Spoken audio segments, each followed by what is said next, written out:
The ceasefire collapsed in hours. What was sold to the world as a pause in the fighting turned into a rapid return to strikes, threats, and retaliation almost immediately. And what happens next will shape the security order of the Middle East for years, not days. The shocking part is not that it failed. The shocking part is how predictable the failure was. The deal was built on incompatible objectives, conflicting interpretations, and a battlefield that was still active underneath the diplomacy. If you do not understand why this happened, you are unprepared for what comes after. What we do here is follow the logic of power, not the noise around it. We do not tell you what to feel. We show you how to think. Let's get into the video. The first thing to understand is the basic timeline. In early April 2026, a ceasefire was announced in the middle of a wider regional crisis involving the United States, Iran, Israel, and Iran-linked forces in Lebanon. Reuters reported that Iran had rejected an earlier ceasefire response proposal on April 6th, insisting on a permanent end to the war rather than a temporary pause. 2 days later, a 2-week ceasefire was announced, with Trump saying it depended on access through the Strait of Hormuz and on attacks stopping across the region. Almost immediately, the language around the deal exposed the problem. Israel said it supported suspending strikes on Iran, but also said the ceasefire does not include Lebanon. That is not a minor footnote. That is the center of the problem. A ceasefire is only real if both sides think the same agreement exists. Here, the parties were not even describing the same map. One side treated Lebanon as outside the deal, while Iran and Pakistan's Prime Minister Shehbaz Sharif said the arrangement covered Lebanon as well. Reuters later noted that the deal was already showing strain ahead of talks, with Iran's blockade of the Strait of Hormuz still in place and the conflict in Lebanon continuing. So on paper there was a truce, on the ground there was still war. Look at the geography. This was never only about one front. It involved Iran, Lebanon, the Strait of Hormuz, Israeli strikes, and U.S. pressure all at once. The key choke point was the Strait of Hormuz, which is not just a regional waterway but a global energy artery. That matters because once shipping is tied to ceasefire terms, the agreement is no longer only military, it becomes economic and strategic. If one side thinks the deal means stop shooting and the other side thinks the deal means stop shooting, reopen shipping, stop proxy attacks, and accept a broader political settlement, collapse becomes almost inevitable. The framework that anchors this video is the reservation point.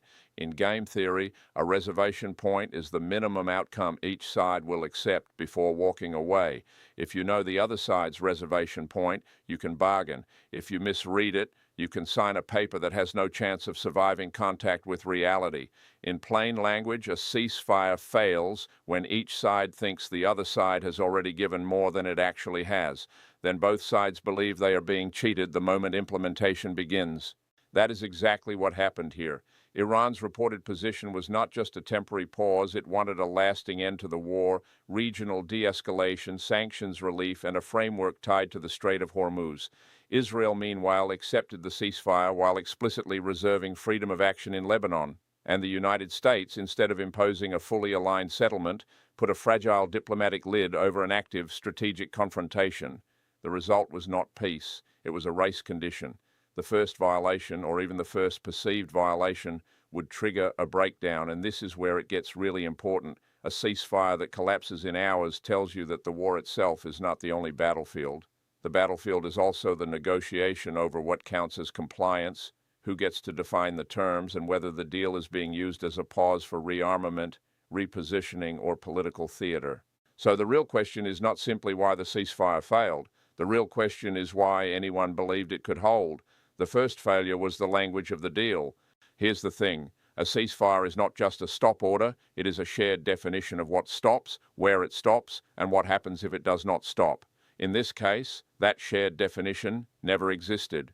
Israel said the ceasefire did not include Lebanon, while Iran and Pakistan's Prime Minister said the agreement covered Lebanon too. That is not a drafting problem, that is a structural contradiction. If one party thinks Lebanon is covered and the other party thinks Lebanon is excluded, then every move on Lebanese soil becomes a test of the truce, and every test becomes a possible trigger for retaliation.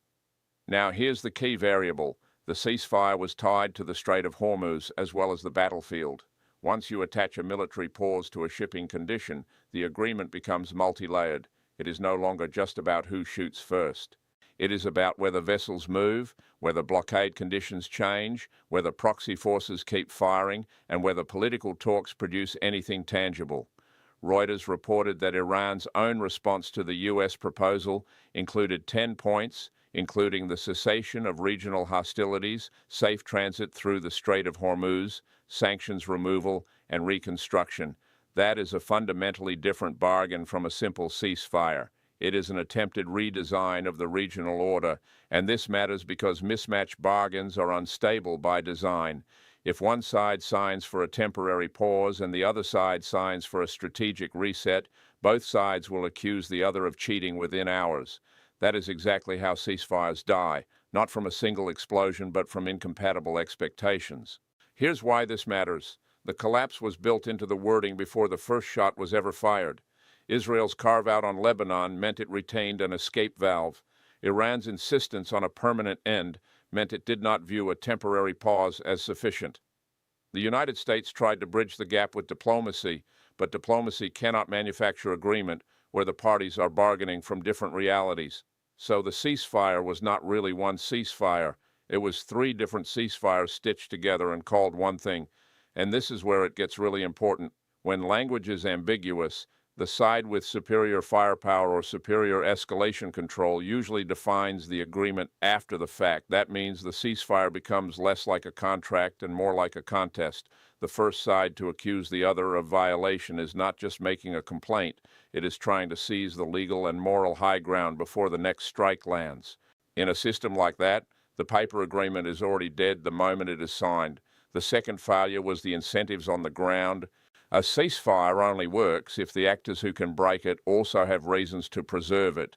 Here, those incentives were weak from the start. Israel had no reason to accept a freeze that constrained its freedom to act in Lebanon, especially after it declared that Lebanon was not included in the ceasefire.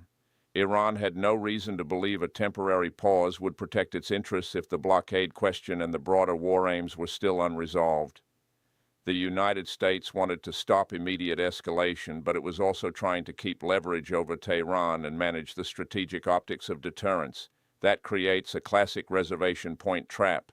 Each side sees the ceasefire as a way to lock in gains without giving up maximum leverage. But if each side thinks the other is using the pause to reload, the reservation point moves upward overnight.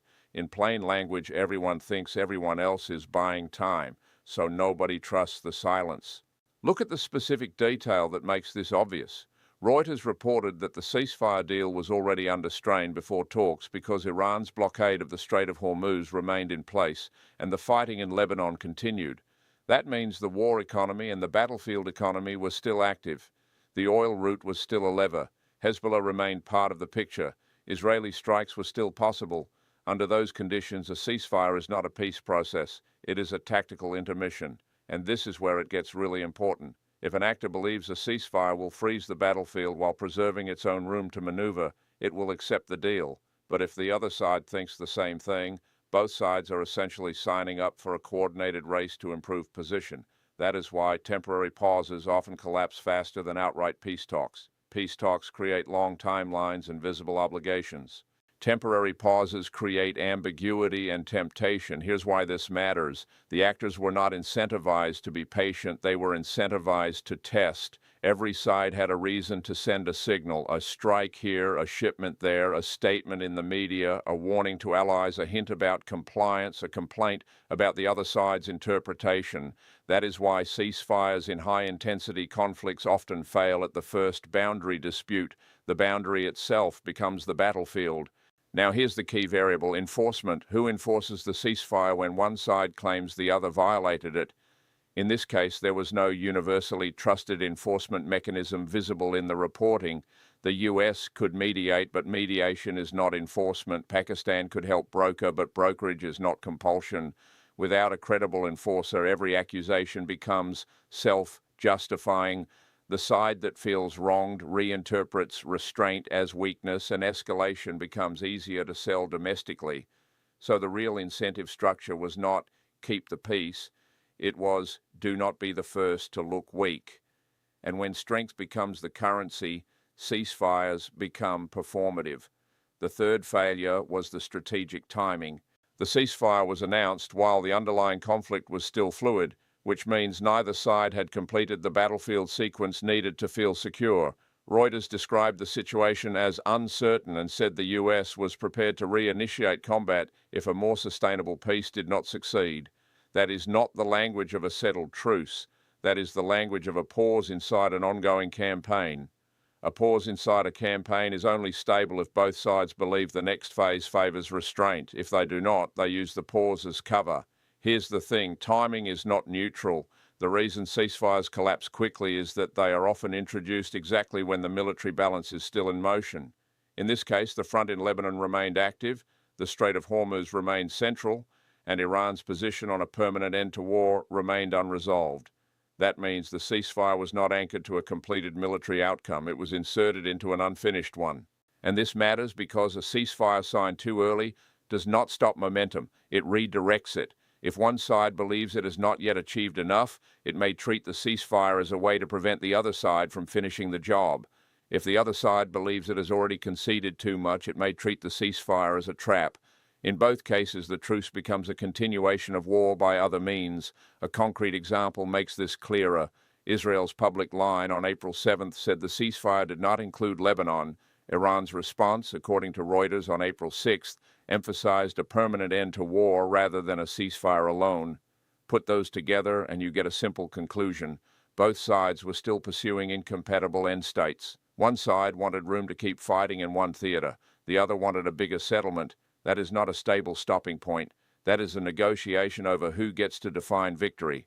And this is where it gets really important. Like, the closer a ceasefire comes to a live battlefield, the more fragile it becomes. One rumor, one border incident, one missile launch, one strike on a proxy target, and the logic of restraint collapses, because once the battlefield is still producing events, every event can be framed as a violation. Then the ceasefire no longer functions as a break, it functions as a countdown. Here's why this matters. The collapse within hours was not an accident. It was the result of signing a pause before the strategic picture had stabilized. That is why the agreement was doomed from the start. It asked incompatible actors to behave as though the war had already ended, when in reality, nobody had agreed on the end state. And if you do not agree on the end state, you do not have peace. You have a temporary silence before the next round. This is not just a Middle East story, it is a system story. Every major power watching this understands that the value of the Strait of Hormuz is not local, it is global. Reuters noted that the ceasefire was linked to safe passage through Hormuz and that the conflict had already affected oil flows. That means this was also a story about energy markets, shipping insurance, and the credibility of maritime control. When a regional war can shake a vital choke point, the rest of the world is no longer an audience. It is a stakeholder. China is watching because it depends on stable energy imports and because instability in Hormuz pushes every major maritime power to think about redundancy, convoy protection, and alternate routes. If shipping is vulnerable, then energy security becomes strategic security. That is why Beijing has an interest in de-escalation even when it is not the broker. Russia is watching because any disruption in the Gulf reshapes global commodity politics. Higher risk in the Middle East can push attention, pricing power, and diplomatic bandwidth away from other theaters. Moscow benefits when Washington is forced to split focus, but it also understands that prolonged instability can create market shocks that no one fully controls. So Russia watches for two things: American overextension and energy turbulence. Europe is watching because it gets the fallout first through prices, shipping, and diplomatic pressure. The EU does not need to be directly bombed to feel the consequences of a Hormuz crisis. Insurance costs, fuel costs, and investor confidence all transmit the shock back into European politics. That is why European capitals tend to back ceasefires quickly, even when they are fragile. They are not only reacting to war, they are reacting to system fragility. The deeper point is that this kind of ceasefire collapse reveals who really holds leverage in the international system. It is not only the side with aircraft or missiles, it is the side that can turn a regional conflict into a global price signal. That is power. And that is why the ceasefire mattered beyond the battlefield.